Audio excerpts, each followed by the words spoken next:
Hello students, in the previous video we studied about C4 pathway. Now let's study the significance of C4 pathway or C4 plants. So significance of C4 pathway.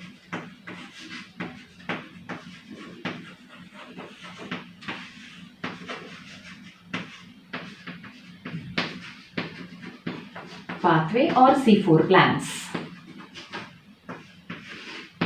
Okay. So these C4 plants can tolerate high temperature conditions. They can tolerate high temperature conditions. High temperature conditions can be tolerated by C4 plants. Okay, let's see how they can tolerate high temperature conditions. Actually, under high temperature conditions, photorespiration, which is a wasteful process, occurs inside the plants. Okay, so photorespiration occurs inside the plants under high temperature conditions. But in case of C4 plants, photorespiration is absent. This wasteful process is absent.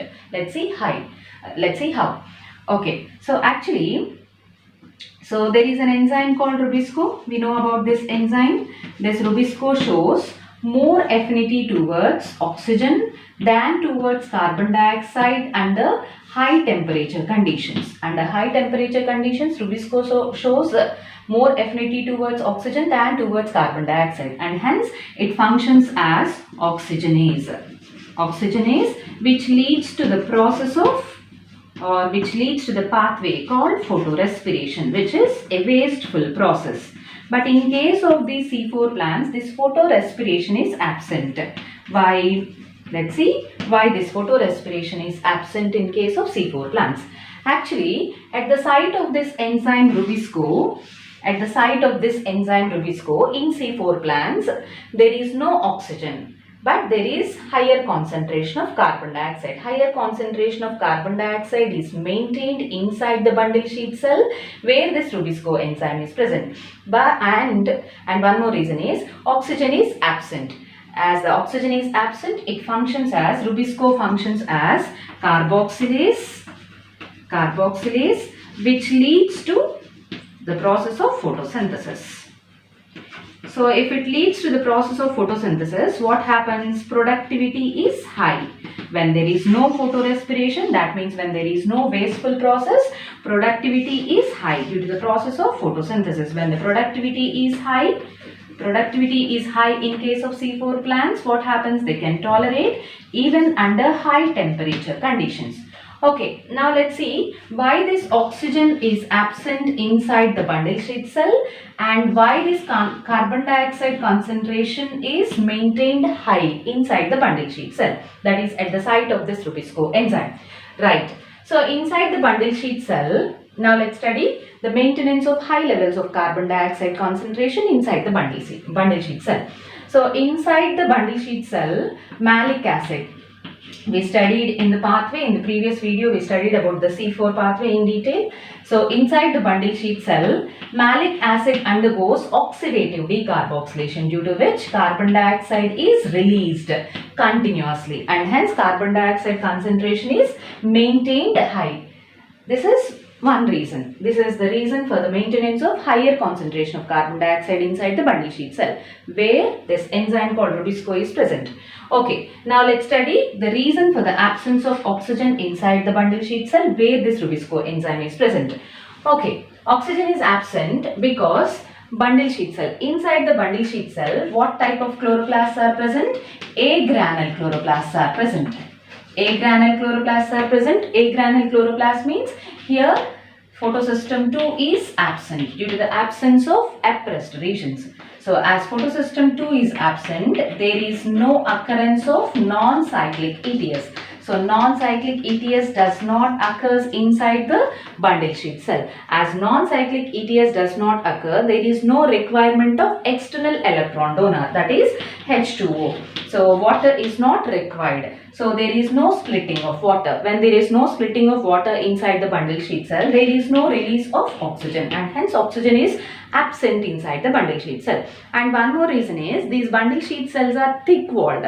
As they are thick walled, there is no exchange of gases into the bundle sheath cell and out of the bundle sheath cell, which we call it as they are impervious to gaseous exchange, and hence oxygen is absent inside the bundle sheath cell and carbon dioxide concentration is maintained high. When the carbon dioxide concentration is maintained high due to the continuous decarboxylation of malic acid, this Rubisco binds with carbon dioxide only, and hence it functions as carboxylase enzyme only, and hence it leads to the process of photosynthesis where photorespiration is completely absent. And hence we say that in C4 plants photorespiration is completely absent. It is negligible. Right. So this is the reason why the C4 plants can survive, can tolerate even under high temperature conditions due to the high productivity, due to the absence of photorespiration. Okay, next significance. Next significance is they can tolerate, C4 plants can tolerate carbon dioxide stress also. They can tolerate carbon dioxide stress also. Let's see how they can tolerate carbon dioxide stress. Okay, when the stomata gets closed, what happens? Atmospheric carbon dioxide cannot enter into the plant cells. When there is no entry of atmospheric carbon dioxide into the plant cell, what happens? Carbon dioxide concentration will be decreased. That is nothing but carbon dioxide stress which is developed inside the plant cell. But even under these conditions also, C4 plants can perform photosynthesis due to the presence of a strong carbon dioxide fixing enzyme, that is peptase. Okay, so due to the presence of strong carbon dioxide fixing enzyme peptase, even under carbon dioxide stress conditions also, this enzyme can fix carbon dioxide which is released from the process of respiration. So actually what happens inside the cells? Respiration occurs. Due to this respiration, carbon dioxide will be released as an end product. That carbon dioxide which is released through the process of respiration that occurs inside the cell can be fixed into PEP, phosphoenol pyruvic acid, by the activity of the strong carbon dioxide fixing enzyme, that is peptase, which can function as only carboxylase, which does not function as oxygenase, and hence it leads to the process of photosynthesis. And hence they can survive even under carbon dioxide stress conditions also. Okay, next significance is these C4 plants can survive even under water stress conditions. Why they can survive even under water stress conditions? Because of the presence of Cron's anatomy in the leaves of these C3 plants. So we already discussed in the previous video that the leaves of the C4 plants consists of a special anatomy called Cron's anatomy, in which bundle sheath cells are present around the vascular bundles. These bundle sheath cells are thick-walled cells and they are packed tightly, and hence rate of transpiration will be reduced. Movement of water through these cells will be reduced. Okay, and hence rate of transpiration will be reduced. So third significance is they can also tolerate water stress conditions. Because of what? Because of the presence of Cron's anatomy. So these plants consist of special type of leaf anatomy called Cron's anatomy, in which bundle sheath cells are tightly packed, due to which movement of water towards stomata will be less, will become slower. So rate of transpiration becomes less. That is, loss of water from these plants through leaves, that is through stomata, will be reduced. As the rate of transpiration, that is loss of water, is reduced, what happens? The water can be conserved inside the C4 plants. And here I want to discuss one more important point.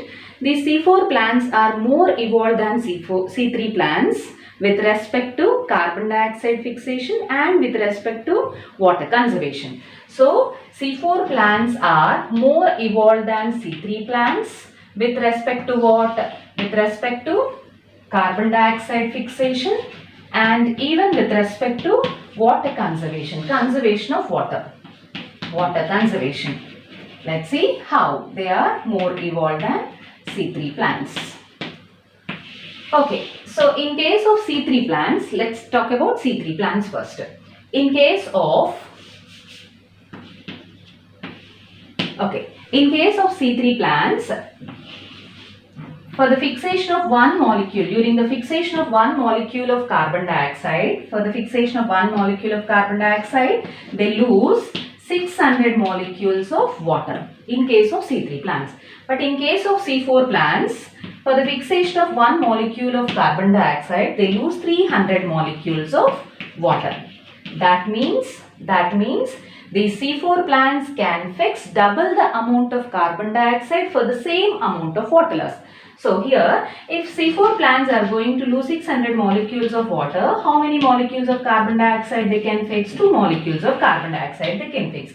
That means C4 plants can fix double the amount of carbon dioxide for the same amount of water loss when it is compared with that of C3 plants.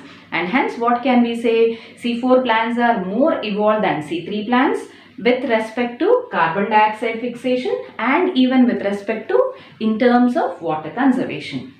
Okay, next significance. The C4 plants can tolerate even salt stress conditions, high salt stress conditions. They can tolerate even under saline conditions.